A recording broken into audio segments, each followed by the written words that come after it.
સુરતના સૈયદપુરા વિસ્તારમાં car park કરવા બાબતે ઝઘડો થતા મારામારી માંગ 51 વર્ષીય દર્દીની ડાયાલિસિસની પાઇપ નીકળી જતા 108ની ચાલુ સારવારે દર્દી લાલગેટ પોલીસ મથક પહોંચ્યા હતા, જ્યાં લાલગેટ પોલીસ મથકની બહાર બાંકડા પર જ 108ની ટીમે 51 વર્ષીય આધેડને સારવાર આપી વધુ સારવાર માટે હોસ્પિટલ ખસેડ્યા હતા।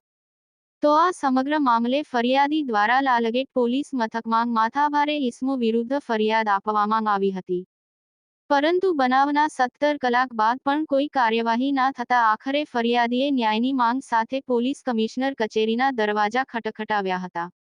લાલગેટ પોલીસની હદમાં આવેલ સૈયદપુરા કુંભારવાડા ખાતે ગાડી પાર્ક કરવા બાબતે ઝઘડો થયો હતો। ફરિયાદી સેજલબેન પરમાર સૈયદપુરા પોતાના પિતા કાળુભાઈ રાઠોડને ત્યાં પોતાના પતિ રિંકેશ સાથે કાર લઈને આવ્યા હતા। તેઓએ પોતાની કાર પોતાના ઘર પાસે પાર્ક હતી તો તેમના પાડોશમાં રહેતા દીપુબેન સોલંકી, નેહા વાઢેર, મનુબેન જીવરાજ વાઢેર, ગીતા વાઢેર તથા જીવરાજ વાઢેર અને સુમિત વાઢેરે ગાડી પાર્ક કરવા બાબતે બોલાચાલી કરી ઝઘડો કર્યો હતો।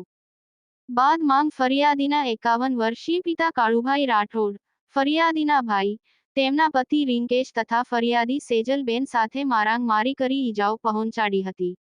તો સાથે ફરિયાદીના 51 વર્ષીય પિતા કાલુભાઈને છાતીના ભાગે માર મારી ડાયાલિસિસની પાઇપ કાઢી નાખી હોવાની ફરિયાદી દ્વારા હકીકત જણાવવામાં આવી હતી। તો વધુ માંગ ફરિયાદીએ જણાવ્યું કે બાદ માંગ તેઓ આ માથાભારે ઇસમો વિરુદ્ધ ફરિયાદ કરવા લાલગેટ પોલીસ સ્ટેશન ગયા હતા, જ્યાં ફરિયાદીના પિતાની હાલત નાજુક થતા 108ને લાલગેટ પોલીસ સ્ટેશન બોલાવી તાત્કાલિક સારવાર આપવામાં આવી હતી। તો વધુ સારવાર માટે તેઓને હોસ્પિટલ ખસેડવામાં આવ્યા હતા, જ્યાં તેઓની હાલત નાજુક હોવાનું જાણવા મળ્યું હતું।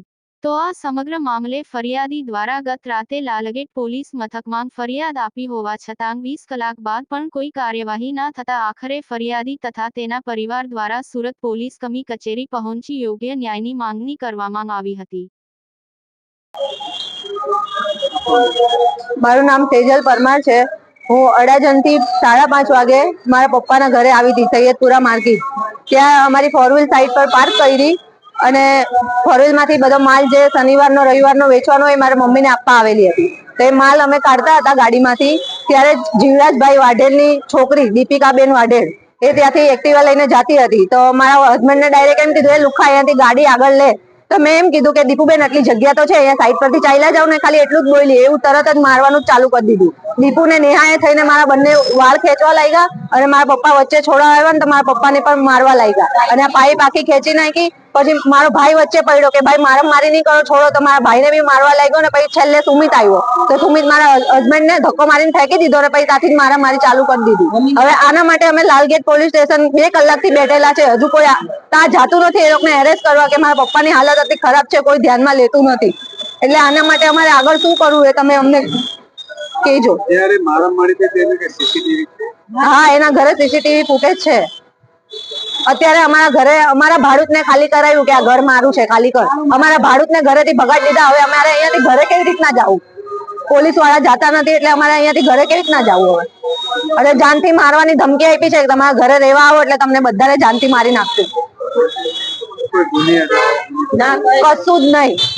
એ લોકો ઉપર મોમેડન સાથે ઝઘડો થયો ને, આ જૂની અદાવત આટલી છે તો એ મોમેડન સાથે ઝઘડામાં એ લોકો એમ કીધેલું કે તમે સાક્ષીમાં રહેવું અને એ સાક્ષીમાં અમે 30,000 આપવાનું કીધું। અમે ના કીધું કે અમે કોઈ સાક્ષી દેશું નહીં, એટલે અમારી સાથે બોલચાલ બંધ કરી દીધી। ત્યારનું આવું જ કરે છે અમારી સાથે।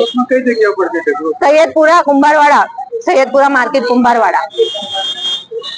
હાલ આ મામલે લાલગેટ પોલીસ શું પગલાં ભરે છે તે જોવું રહ્યું। કેમેરામેન સાબિર અલી સૈયદ સાથે કાદિર શેખ, કર્તવ્ય ગુજરાત ન્યૂઝ, સુરત।